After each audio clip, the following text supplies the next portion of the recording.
FM di Radio Banjarmasin 90,1 FM. Telinga saya rada-rada aneh dengarnya nih suara. Kenapa? Saya nggak tahu tiba-tiba hilang. Ya Allah. Gak apa-apa lah ya. Udah jelas sekarang. Udah jelas saya aman. Saya kencengin nih. Ya Mas, hari ini kita mau ngobrolin tentang hal-hal yang berhubungan dengan kesehatan. Nah, kali ini di studio kita sudah ada teman-teman dari Stikes ISP Banjarmasin. Ada APT Nur Aisyah M from SCI. Selamat pagi. Selamat pagi. Halo pagi. Ini kita mau ngobrolin tentang cara penyimpanan dan pemusnahan obat yang benar ya. Yep. Ternyata selain dari ada APT Nur Aisyah juga ada APT Fitrah Safran. Halo, selamat pagi. Halo, selamat pagi. Ini kayaknya kita manggilnya kakak-kakak aja deh ya. Kakak aja deh ya. Karena masih muda-muda. Kalau kita panggil bapak ibu kan agak gimana. Takutnya cemberut nanti ya. Merubah mood pagi hari ini gitu. Kakak Aisyah sama kakak Fitrah atau kakak Safran nih?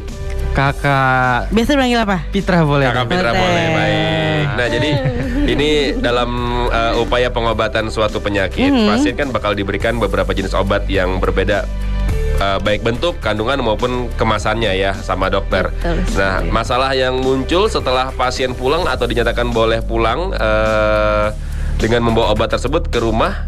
Yang perlu dipikirkan adalah bagaimana cara menyimpan. Benar. Kita sendiri adalah orang-orang yang memang nggak bisa menyimpan obat ya. Iya betul. Kita bingung cara menyimpan obat yang baik dan benar tuh seperti apa. Benar. Untuk tetap aman dikonsumsi. Iya, apakah maksudnya kayak kita sembarangan misalnya di luar suhu misalnya akan ada juga obat yang harus di kulkas gitu ya. Betul. Ada juga yang harus di luar gitu. Iya. Itu gimana sih misalnya jangka waktu yang lama gitu biar bisa tetap dikonsumsi. Betul. Gitu ya. Nah hari ini kita mau menanyakan kepada dua narasum kita, ada Kak Aisyah dan juga Kak Fitra. Ini sebenarnya apa sih tujuan untuk penyimpanan obat yang benar ini? Kenapa harus kita menyimpan obat dengan benar? Benar. Gitu?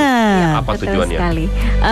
Jadi ketika pasien pulang ke rumah itu kan dia bawa obat ya, ketika menebus obat di apotik. Nah yang menjadi masalah adalah ketika obat tersebut dibuka kemasannya, kan sudah digunakan oleh pasien. Setelah dibuka kan digunakan oleh pasien, otomatis kan obat sisa tadi kan disimpan di rumah. Nah itu yang jadi masalah.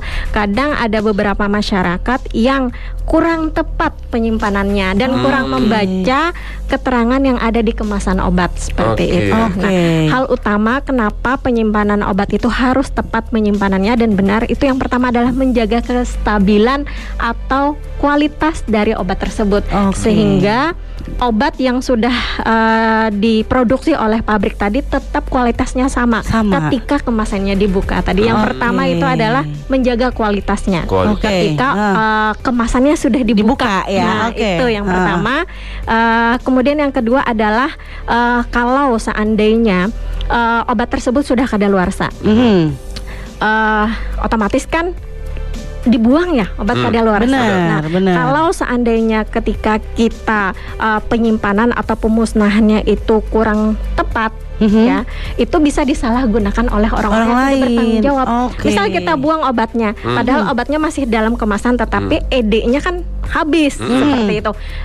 Bisa saja disalahgunakan dalam artian diambil oleh ibaratnya pemulung yang tidak bertanggung jawab, sehingga bisa saja dia gunakan atau seperti apa. Nah, jadi intinya takutnya disalahgunakan oleh orang-orang yang tidak bertanggung jawab atau orang yang kurang memahami. Makanya pentingnya menyimpan dan membuang obat yang tepat seperti itu. Kemudian yang ketiga yaitu adalah misal ketika kita kenapa harus tepat, supaya ketika kita mau menggunakan lagi obat tersebut kita tidak susah mencarinya seperti itu. Oke, benar-benar. Jadi memang harus ada boxnya tersendiri ya, nih. Betul. Alangkah baiknya seperti itu kan ada kadang yang digantung, atau ada kotak obat gitu obatnya, ya. Benar. Jadi kan ketika kita cari lagi nggak usah nyari di mana ya, sebenarnya kita sudah tahu tempatnya. Jadi apalagi kalau orang yang punya anak kecil ya, terutama kan kadang panas, anak itu kan bisa panas mendadak. Nah obat panas itu kadang sangat diperlukan oleh anak kecil, apalagi kalau seandainya kita menyimpannya tidak pada tempat yang semestinya.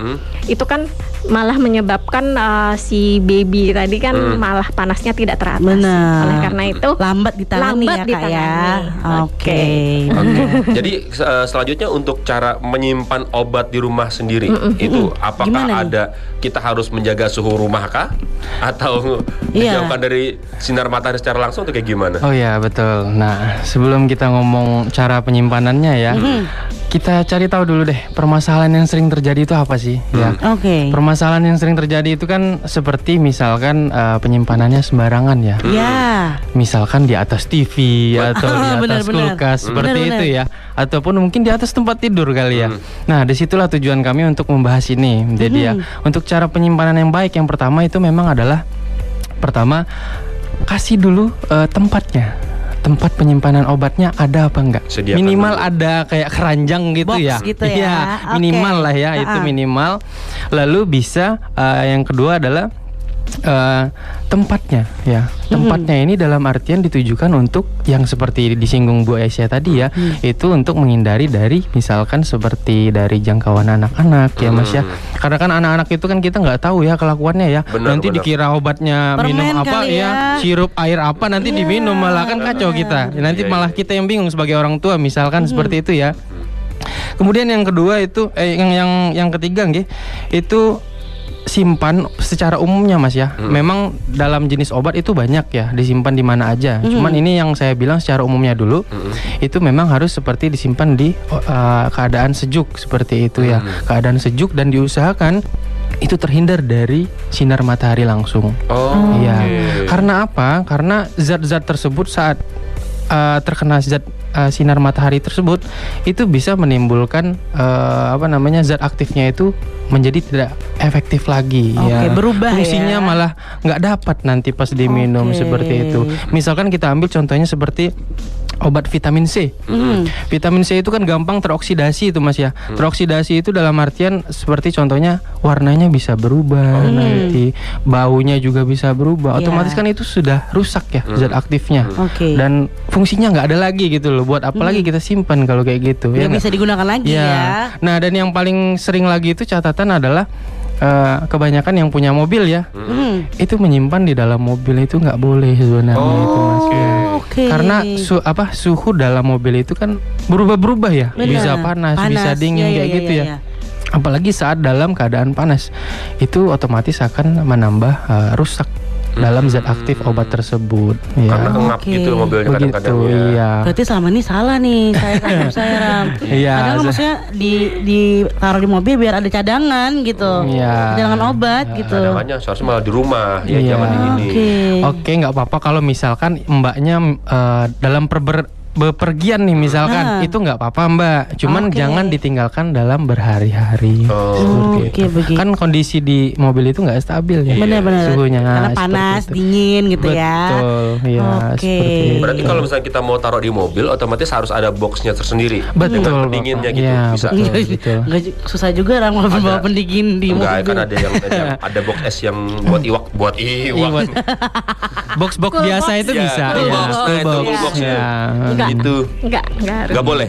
Nggak harus, karena kan obat itu kan ada suhu tertentu penyimpanannya seperti itu. Oke, berarti Tergantung jenis obatnya Mas. Kalau Oke, misalkan kayak orang asma ya, itu cukup di misalkan di jaket ada kantong, Kantong? itu ya Ditaruh ditaruh aja aja nggak apa-apa, gitu nggak ya. masalah sebenarnya ya. Cuman yang nggak diperbolehkannya itu tadi dititipkan di mobil berhari-hari. Berhari-hari. Ya, seperti itu. Oke, nah listeners ya itu kita sudah mulai paham sedikit-sedikit mengenai Iya. bagaimana caranya untuk bisa Menyimpan. menyimpan dan pemusnahan obat yang benar ya. Ini baru awal, obrolan kita masih panjang banget selama 1 jam nanti di Sehati, jadi tetap di sini aja tongkrongin ya.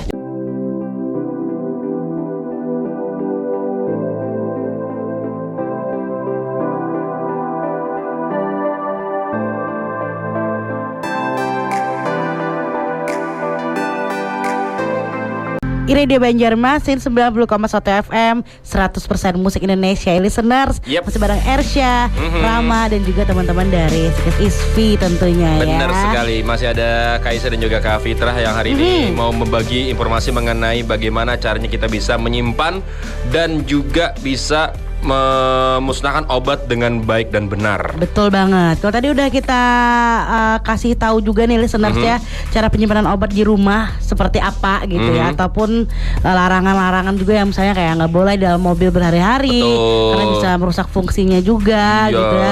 Nah ini sekarang kita mau nanya juga nih, apakah obat tablet dan kapsul itu perlu perlakuan khusus dalam penyimpanannya, Kak? Yap, betul sekali. Tadi pada saat disampaikan oleh Pak Fitra tadi ya, disampaikan oleh Kak Fitra tadi bahwa untuk semua jenis obat jangan disimpan di tempat yang panas ataupun lembab seperti itu. Jadi memang untuk penyimpanan obat itu ada masing-masing kriteria masing-masing ya. Nah, seperti tablet sama kapsul itu tidak boleh disimpan di tempat yang panas dan lembab seperti itu. Nah, karena itu mempengaruhi fungsinya. Nah, itu jadi panas tadi sudah disebutkan oleh Pak Fitra tadi bahwa itu bisa merubah fungsi atau efektivitas dari zat aktif yang dikandung oleh obat tersebut. Jadi tidak boleh disimpan di tempat yang panas dan lembab. Kemudian puyer atau racikan. Nah, puyer, serbuk. Nah, serbuk itu biasanya serbuk ini kan diperuntukkan untuk bayi, anak-anak seperti itu, balita, bayi seperti itu. Nah, itu kan untuk puyer itu adalah obat yang repacking, dicampur, ya kan? Nah, membuka kemasan. Nah, itu kan dicampur obat A, dicampur obat B seperti itu, misalnya.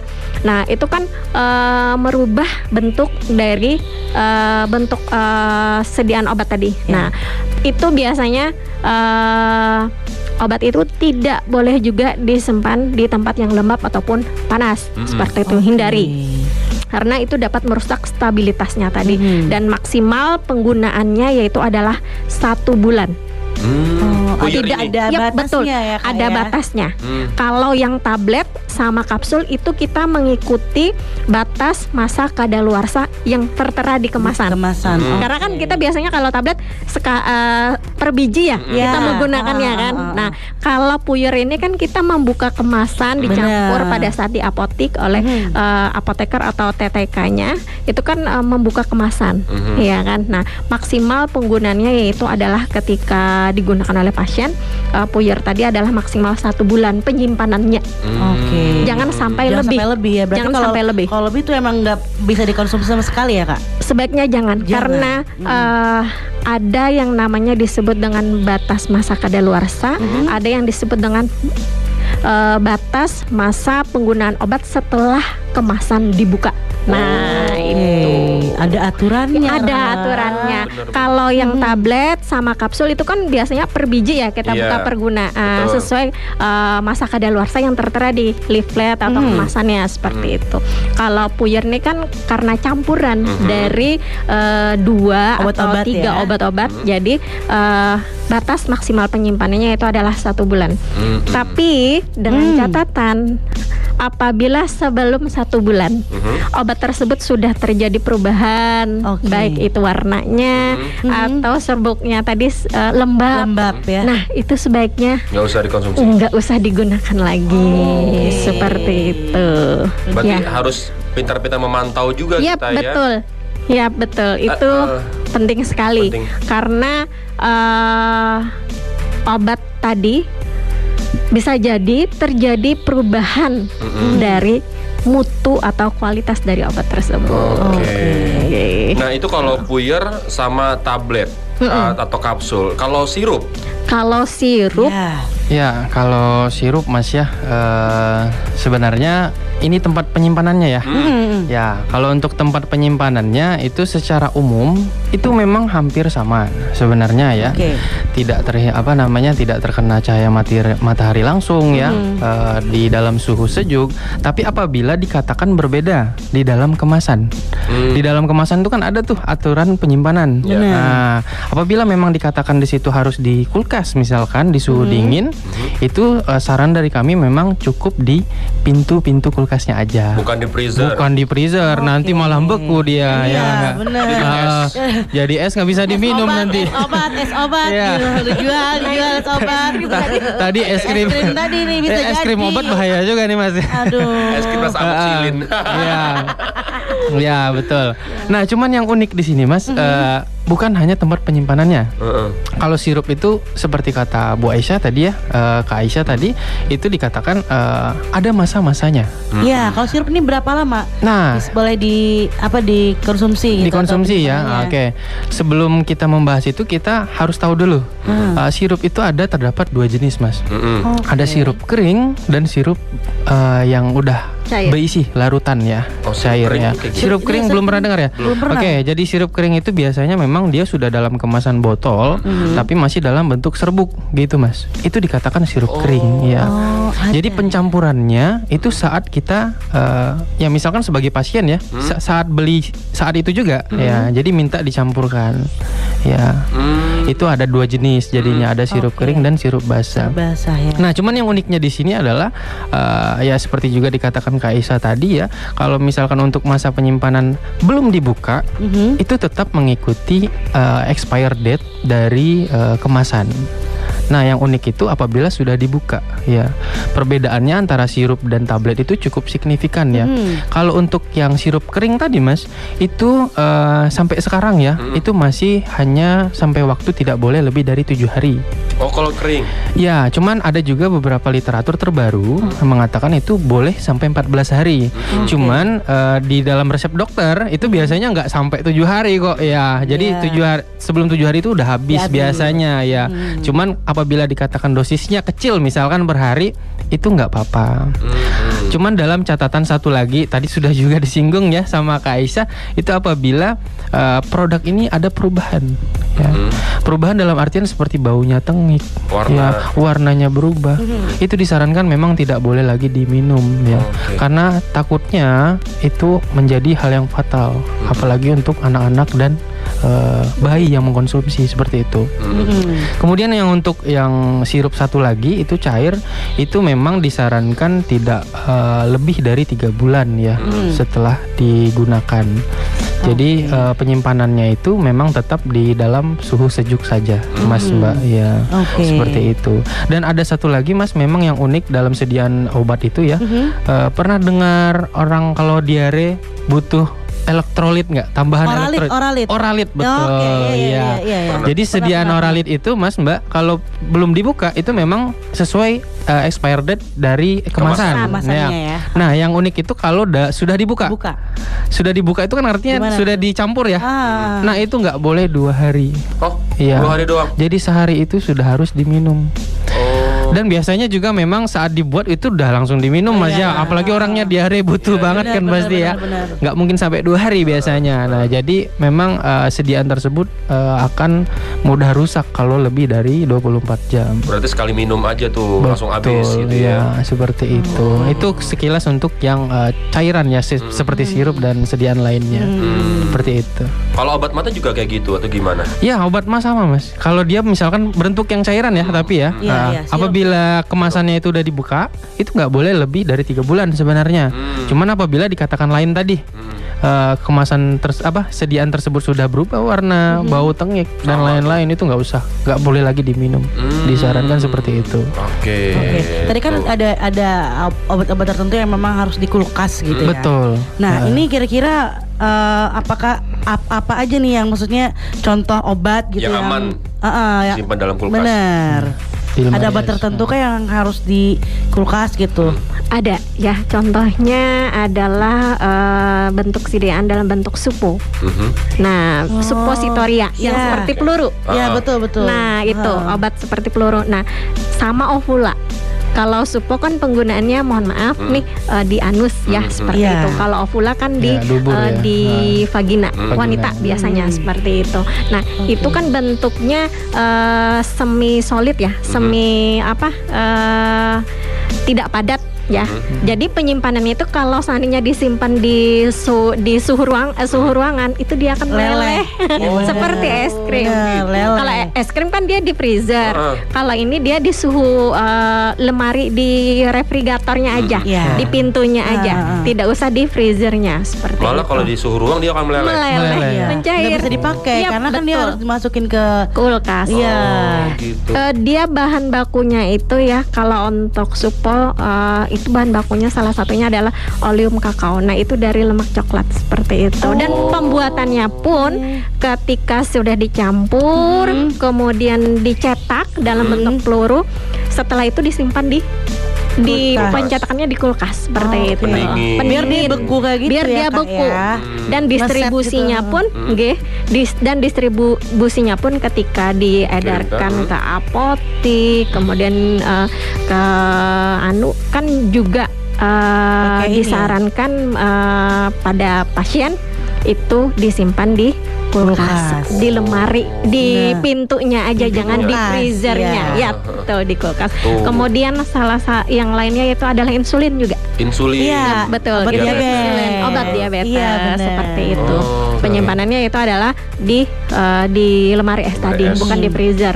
Ya, jadi pada intinya kenapa diatur penyimpanan ini tadi adalah kembali lagi ke tujuan awal, yaitu adalah menjaga stabilitas dan kualitas dari obat tersebut. Tuh, listeners. Berarti Kak, kalau insulin itu ditaruh di dalam tas kan biasanya harus bepergian ya? Iya, betul. Itu boleh nggak? Boleh. Boleh ya? Nggak apa-apa. Oke. Kalau sudah kalau misal kan kita Udah sering dibuka, iya, kita benar. sering kan lihat kan orang pada saat mau makan dia suntik insulin Suntik dulu dulu seperti itu sebelum kan, makan. terutama untuk pasien DM yang tipe 1 biasanya ya, yang memang dia ada DM kan ada 2 ya seperti itu. Nah biasanya orang yang mau suntik itu kan tidak dalam jangka lama dia menggunakannya, tetapi dalam hal penyimpanannya tetap harus di kulkas untuk insulin. Berarti kalau udah pulang ke rumah taruh kulkas lagi berarti ya? Iya, betul. Oke. Tapi biasanya ada dosis-dosis tertentu sih untuk insulin seperti itu. Oke. Iya. Semakin terbuka ya listenersnya, bagaimana caranya kita bisa menyimpan dan juga pemesanan obat. Nah, nanti kita akan nanyain juga bagaimana kalau kita ada punya obat dalam bentuk spray setelah ini.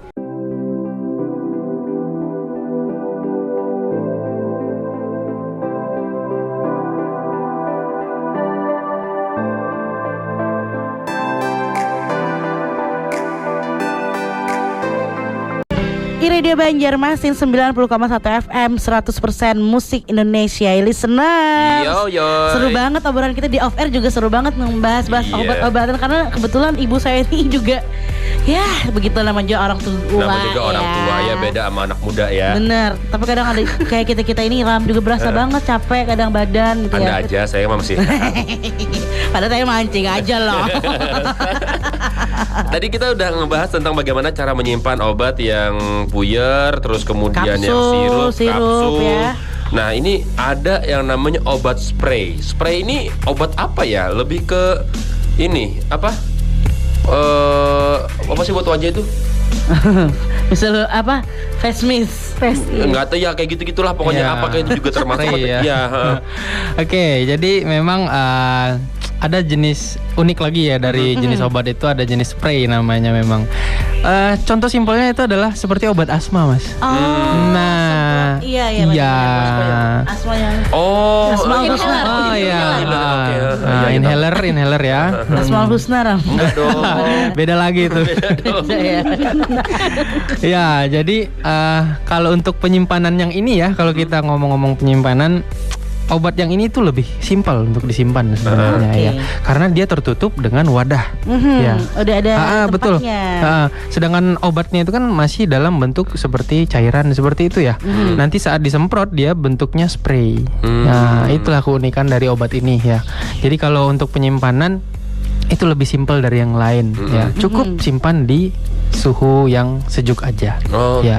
Ya tetap juga sih nggak boleh juga terkena cahaya matahari langsung kayak gitu ya. Karena di sini punya keunikan juga apabila dia kena suhu tinggi ya. Seperti yang kita bahas tadi di awal ya.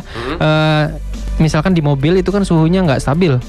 Kalau misalkan lagi dalam keadaan panas sekali, itu kita pegang sediaan spray tersebut, itu bisa kemungkinan akan meledak. Meledak. Iya, Meledak. mesin meledak ya. Jadi bahaya juga ya. Iya bahaya, Mbak. Memang apa namanya? Bisa meledak juga spraynya. Iya bisa Suhu meledak. tinggi, bila Ya. suhu tinggi. Dalam suhu oksigen tinggi. juga sama. Kan ada untuk oksigen yang tabung kecil tuh.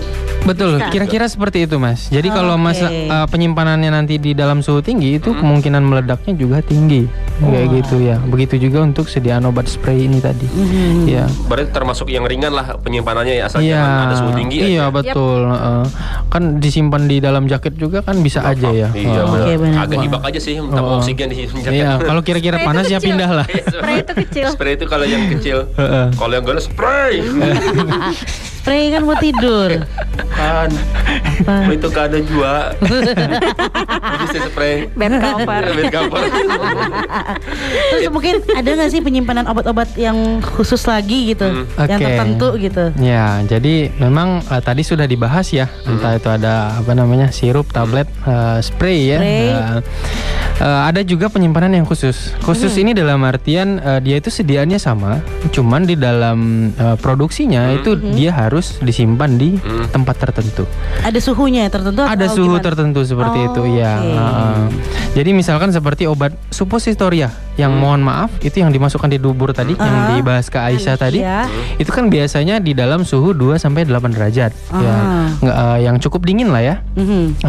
Cuman untuk ada beberapa sediaan yang memang tidak di tempat yang sama.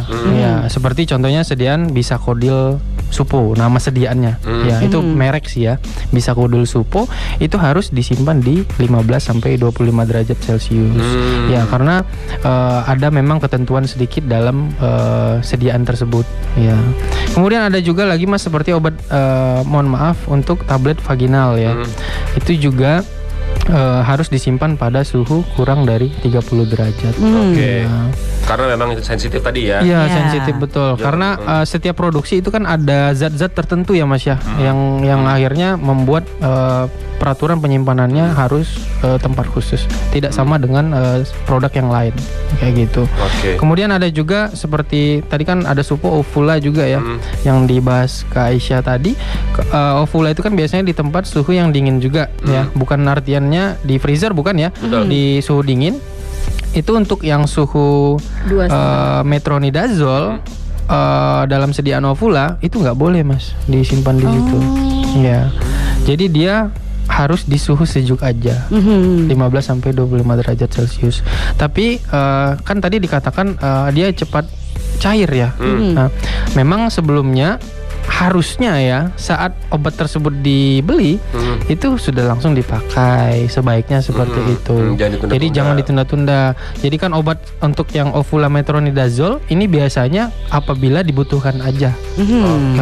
Jadi nggak banyak dia nyetok. Kalau nyetok dia buat banyak buat apa gitu ya kan? benar-benar. Iya.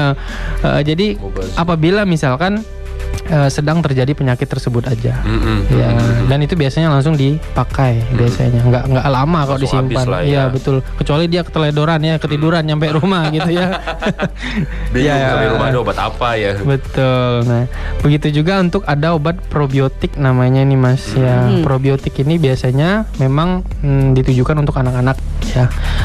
Entah itu anak-anaknya dalam keadaan diare kayak gitu ya. Itu biasanya disimpan juga di suhu dingin biasanya.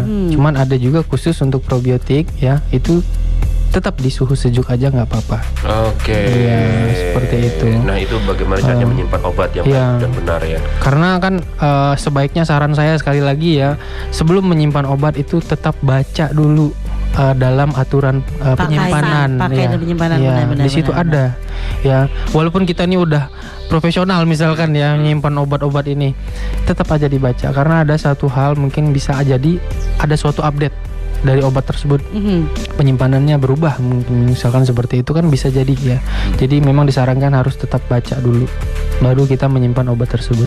Dan tidak ada salahnya untuk bertanya ya. Betul ya. apotekernya ya. Setiap beli itu kan pasti apotekernya aja. menjelaskan ya. Benar, Kalau nggak benar, ngerti ya bertanya Tanya. aja ya, nggak apa-apa. Betul. Ya. Oke. Kurang lebih seperti itu sih. Kalau tadi udah cara penyimpanan ya. Sekarang nih obat kadaluarsa. Ini apakah boleh nih sembarangan seperti yang kita omongin Iya, awal tadi iya, ya, iya, Kak ya? iya. Boleh nggak sih Betul. dibuang sembarangan Kan katanya gitu? kalau obat-obat ini sampah medis yang nyebutnya Yap, ya. betul. Nah, Salah itu, satu sampah medis. Gimana tuh cara Iya main tuh. war-war aja atau gimana? Kalau untuk obat membuang obat yang sudah kadaluarsa sama obat yang tidak terpakai itu tidak seperti ketika kita membuang sisa makanan seperti itu. Ada aturannya. Jadi Oke. tidak boleh sembarangan kita membuang ya seperti itu. Karena kalau sembarangan kita membuang itu takutnya kembali lagi ke tujuan awal tadi, Iya. yaitu adalah disalahgunakan. Seperti itu, Betul. disalahgunakan, bisa dipakai oleh si pemulung tadi, atau bisa juga dia jual ke orang lain. Nah, benar. seperti itu kalau kita membuangnya sembarangan. Oleh karena itu perlu aturan kita membuangnya seperti apa. Kalau misal kayak tablet yang sudah kadaluarsa atau kapsul yang kadaluarsa, kita buka aja kemasannya. Kita buka kemasannya, bisa kita hancur-hancur obatnya. Seperti Benar. itu, supaya tidak digunakan lagi oleh orang lain. Misal Oke. kita sobek aja obatnya seperti itu, dikeluarkan dari Digerus kemasannya. dulu gitu Digerus, kali ya. dihancur-hancur atau seperti apa, dipatah-patahkan seperti itu. Dibuka dari kemasannya aja. Benar. Karena takutnya ya tadi, kalau obat tadi masih dalam kemasan yang rapi, masa kadaluarsanya sudah habis, itu jangan sembarangan kita membuang. Kita kalau kayak tablet, kapsul, kita buka aja kemasannya. Ya, kita buang atau kita tambahkan air atau seperti apa supaya kemasannya dianggap rusak seperti itu. Kalau kayak sirup itu langsung buang aja cairannya seperti itu. Jadi kita tidak boleh sembarangan membuang obat. Tetap ada aturan, takutnya disalah Gunakan.